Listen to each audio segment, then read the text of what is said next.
जिल्हा परिषदच्या मुख्य कार्यकारी अधिकाऱ्यांच्या आदेशाची काटेकोरपणे अंमलबजावणी करीत गडचिरोली पंचायत समितीचे गट शिक्षणाधिकारी UN राऊत यांनी प्राथमिक शिक्षणाधिकारी हेमलता परसा यांच्या मार्गदर्शनाखाली स्मार्टफोनच्या सहाय्याने नोट कॅम्प ॲप विकसित करून तालुक्यातील जवळपास 300 शिक्षक व कर्मचाऱ्यांना शिस्त लावली आहे।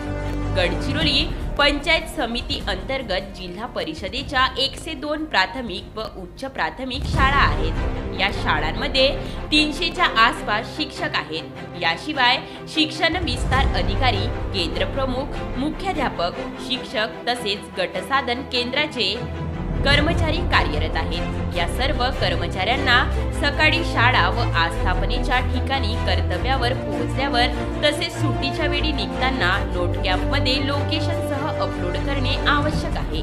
याची अंमलबजावणी फेब्रुवारीच्या दुसऱ्या आठवड्यापासून सुरू असून सातत्याने आढावा घेतला जात आहे।